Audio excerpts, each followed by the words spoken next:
Hello student, welcome to my channel learn Mantra. इस video में class 10 2023 board exam के लिए सबसे महत्वपूर्ण बहुविकल्पी प्रश्न लाया हूं। 2023 बोर्ड एग्जाम अगर देने वाले हो तो ये वीडियो पूरी आपको जरूर देखना है, क्योंकि इस वीडियो से बहुत सारे क्वेश्चन आपके बोर्ड एग्जाम में आएंगे और 20 बहुविकल्पी जो प्रश्न आने वाले हैं उनमें से मैक्सिमम क्वेश्चन आपके बोर्ड एग्जाम में इसी में से आएंगे, तो आप लोग इसे तैयार जरूर कर लो। तो चलिए देखते हैं यहाँ पर सबसे पहला क्वेश्चन। ठीक है, फ्रांस की क्रांति हुई, यानी फ्रांस की क्रांति कब हुई थी? तो का नंबर विकल्प है 1788 ईस्वी, ख नंबर विकल्प है 1789 ईस्वी, ग नंबर विकल्प है 1790 ईस्वी और घ नंबर विकल्प है 1787 ईस्वी। तो जल्दी से बताओ कि फ्रांस की क्रांति कब हुई थी।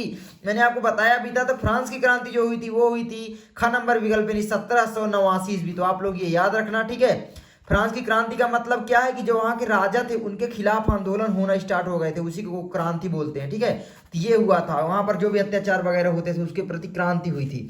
उसके बाद आगे बढ़ते हैं दूसरा कि भाई राष्ट्रवाद का प्रारंभ किस देश से हुआ। जो राष्ट्रवाद है, राष्ट्रवाद, ठीक है, यानी देश के लिए मर मिटने वाली भावना, उसका प्रारंभ का किस देश से हुआ था भाई?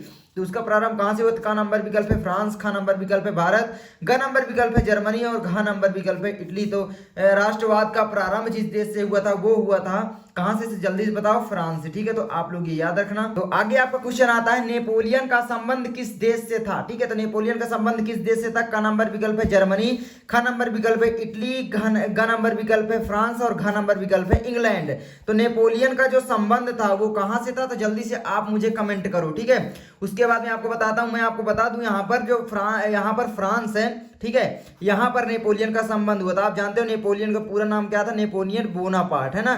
तो ये नेपोलियन बोनापार्ट का जो हुआ था वो हुआ था फ्रांस से संबंध। और दूसरी बात, इसकी पराजय कहां पर हुई थी? तो वाटरलू नामक स्थान पे। कहां पर? वाटरलू। तो याद रखना इतना। उसके बाद आगे बढ़ते हैं। आगे आपका आता है असहयोग आंदोलन का मुख्य कारण क्या था। असहयोग आंदोलन किसने चलाया था? आप जानते हो महात्मा गांधी जी, यानी गांधी जी। ठीक है, उसके बाद असहयोग आंदोलन का जो मुख्य कारण था वो क्या था? का नंबर विकल्प है रॉलेट एक्ट, ख नंबर विकल्प है प्रथम विश्व युद्ध, ग नंबर विकल्प है खिलाफत आंदोलन और घ नंबर विकल्प है चौरा चौरी की घटना।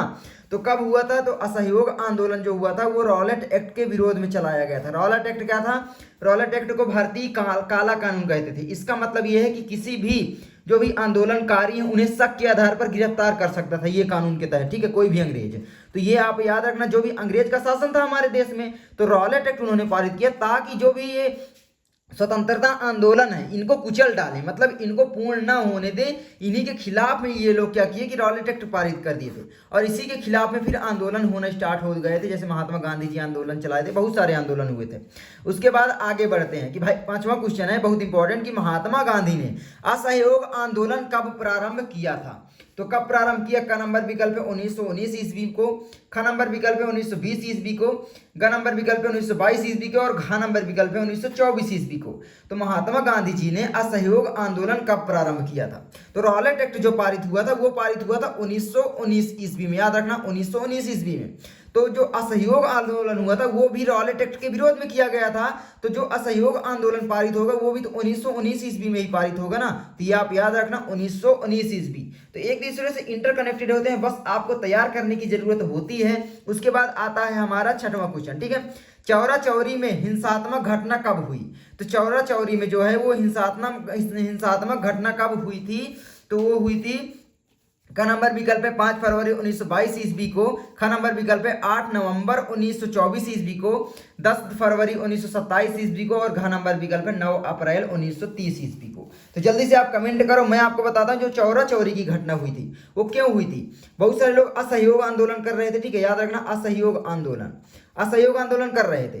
तो बहुत सारे लोग जो आंदोलन कर रहे थे, एक ऐसा कांड हुआ कि भाई जो चौरा चौरी नामक स्थान था वहां पर लोग जो भीड़ थी वो गुस्सा गई और पुलिस वालों को जिंदा जला दिया, यानी पुलिस वाली घटना हो गई, पुलिस वालों को जिंदा जलाकर मार डाला। तो इसके कारण गांधी जी मतलब बहुत दुखी हुए और वो लोग क्या किए कि भाई 5 फरवरी 1922 ईस्वी को असहयोग आंदोलन वापस ले लिया।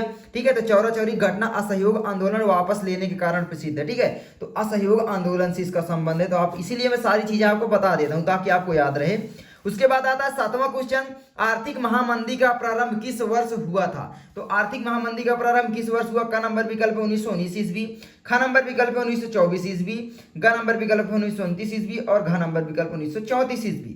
तो 1919 को तो आपका रॉलेट एक्ट पारित हुआ था और असहयोग आंदोलन चलाया गया था उसके खिलाफ, ठीक है। लेकिन यहाँ पर जो सही विकल्प होगा वो होगा ग नंबर विकल्प, यानी 1929 ईस्वी को जो आर्थिक महामंदी हुई थी, जिससे क्या हुए थे, अनाज वगैरह जितने भी गेहूं वगैरह के दाम जो है वो बहुत घट गए थे, ठीक है, जिससे किसान भी बहुत परेशान हो गए थे।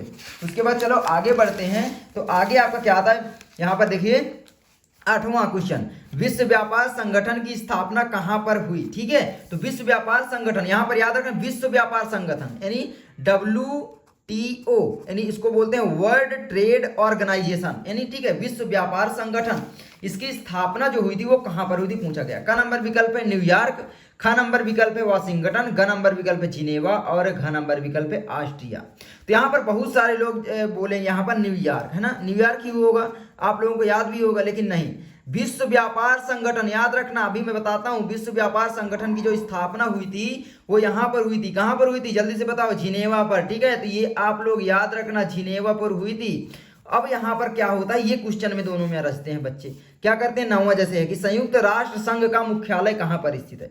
याद रखना संयुक्त राष्ट्र संघ, ठीक है, का मुख्यालय कहां पर स्थित है? का नंबर विकल्प वाशिंगटन, ख नंबर विकल्प है जिनेवा और ग नंबर विकल्प है न्यूयॉर्क और घ नंबर विकल्प ऑस्ट्रिया।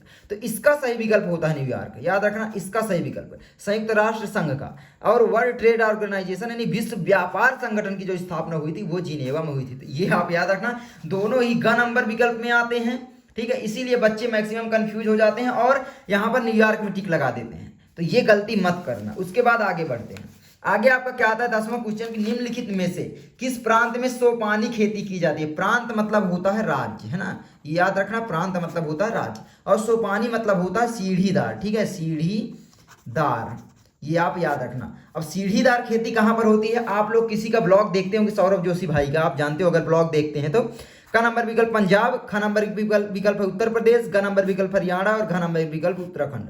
तो आप देखोगे उन्होंने एक ब्लॉग में दिखाया भी था जो सीढ़ीदार खेती होती है यानी उत्तराखंड में होती है, वो उत्तराखंड में ही आप जानते हो रहते हैं, तो उत्तराखंड में, इसीलिए मैं मतलब आपको कनेक्ट करके बता रहा हूँ ताकि आपको हमेशा याद रहे, ठीक है। तो आप अगर ब्लॉग उनके देखते होंगे तो आप जानते होंगे। कौन कौन देखता है जल्दी से कमेंट करो सौरभ जोशी भाई के ब्लॉग। उसके बाद आगे बढ़ते हैं। आगे आपका आता प्रश्न नंबर 11, पंजाब में भूमि निम्नीकरण का प्रमुख कारण है। तो पंजाब में जो भूमि निम्नीकरण का प्रमुख कारण क्या है? का नंबर विकल्प है खनन क्रिया, ख नंबर विकल्प है वनोन्मूलन, ग नंबर विकल्प है अत्यधिक सिंचाई और घ नंबर विकल्प है अति पशुचारण। तो यहाँ पर याद रखना यहाँ पर जो है ये भूमि निम्नीकरण का अर्थ क्या है, सबसे पहले ये समझो। तो पेड़ पौधों तथा फसलों के जो भी पोषण के लिए आवश्यक प्राकृतिक पोषक तत्व होते हैं, जब उनकी कमी हो जाती है तो उसको बोलते हैं यहाँ पर भूमि निम्नीकरण। तो भूमि निम्नीकरण कब होगी भाई? पोषक तत्व जो होते हैं यानी जो भी तत्व होते हैं वो कब बहेंगे? सिंचाई से, यानी अत्यधिक सिंचाई। तो ये होता है, ठीक है, इसका कारण ये है भूमि निम्नीकरण का। खनन प्रक्रिया, तो ये आपका मृदा अपरदन होगा ना, मृदा अपरदन यानी जमीन जब एक स्थान से दूसरे स्थान तक ट्रांसफर होती है उसको बोलते हैं मृदा अपरदन, इसके कारण मृदा अपरदन होगा। इसके कारण अति पशुचारण से भी मृदा अपरदन होता है ना। लेकिन यहाँ पर अत्यधिक सिंचाई से मृदा अपरदन के साथ साथ भूमि निम्नीकरण भी होता है, यानी जो भी पेड़ पौधे होते हैं, फसल होते हैं, उससे उगाने की क्षमता जो घट जाती है, यानी जो भी उनको आवश्यक पोषक तत्व होते हैं वो नहीं प्राप्त हो पाते, ठीक है। आगे बढ़ते हैं। यहाँ पर याद रखना प्राकृतिक पोषक तत्व, प्राकृतिक, ठीक है। उसके बाद यहाँ पर मानव निर्मित जैसे खाद वगैरह डाल के तो फिर उगा ही जाते हैं, लेकिन प्राकृतिक की बात हो रही है। उसके बाद 12वां क्वेश्चन है, निम्न में से किस राज्य में काली मिट्टी पाई जाती है? ठीक है, काली मिट्टी कहाँ पर पाई जाती है? का नंबर विकल्प है झारखंड, ख नंबर विकल्प है गुजरात, ग नंबर विकल्प है राजस्थान और घ नंबर विकल्प है बिहार। तो जो काली मिट्टी है वो कहाँ पर पाई जाती है जल्दी से कमेंट करो। मैं आपको बता दूं तो गुजरात में काली मिट्टी पाई जाती है, याद रख लेना, बहुत इंपॉर्टेंट है। उसके बाद आता है चिपको आंदोलन संबंधित है। चिपको आंदोलन यहाँ पर का नंबर विकल्प है मृदा संरक्षण से संबंधित है, या फिर ख नंबर विकल्प वन संरक्षण से, ग नंबर विकल्प है जल संरक्षण से, या फिर घ नंबर विकल्प है वायु संरक्षण से। तो यहाँ पर याद रखना जो चिपको आंदोलन है वो वन संरक्षण से संबंधित है। एक महिला थी, वो क्या करे, जब वन की कटाई हो रही थी वनों की, तो वो क्या की थी, पेड़ में चिपक कर वनों का संरक्षण की थी, तो इसीलिए उसको बोलते हैं चिपको आंदोलन, पेड़ में चिपक गई थी, ठीक है। तो आपको ये याद रखना है। उसके बाद आगे बढ़ते हैं। आगे आपका क्या आता है, निम्न में से कौन नर्मदा नदी पर निर्मित बांध है? तो नर्मदा नदी पर कौन सा बांध निर्मित है? का नंबर विकल्प है गांधी सागर बांध, ख नंबर विकल्प है राणा प्रताप सागर बांध, ग नंबर विकल्प है सरदार सरोवर बांध और घ नंबर विकल्प है सरदार पटेल बांध। तो यहाँ पर जो नर्मदा नदी पर बांध स्थित है वो याद रखना आप लोग सरदार सरोवर बांध, इसके बारे में हो सकता है आप लोग पढ़े होंगे। उसके बाद निम्नलिखित में से कौन सी रेशेदार फसल है, तो कौन सी रेशेदार फसल है जल्दी से मुझे कमेंट करो। उससे मैं यहाँ पर क नंबर विकल्प है जूट, ख नंबर विकल्प है कॉफी, ग नंबर विकल्प है जौ और घ नंबर विकल्प है रबड़। तो यहाँ पर जो भी फसल रेशेदार होती है वो आप जूट जानते हो, जूट है ना, वो रेशेदार फसल कहलाती है। अब यहाँ पर याद रखना मानव अधिकार दिवस कब मनाया जाता है, मानव अधिकार दिवस, ठीक है, अधिकार दिवस। तो जल्दी से मुझे कमेंट करो इसको, ठीक है। मैं आपसे क्वेश्चन पूछ रहा हूँ, देखता हूँ कितने लोगों का सही आंसर आता है। आई होप आपको ये वीडियो अच्छी लगी होगी। अगर अच्छी लगी लाइक करना, चैनल पर नए हो सब्सक्राइब करना। इस वीडियो का लाइक एम कम से कम हम रखते हैं 1000, तो आई होप आप लोग करवा दोगे। तो प्लीज सब्सक्राइब, अपनी ग्रोथ के साथ हमारी भी ग्रोथ करवाओ ना भाई।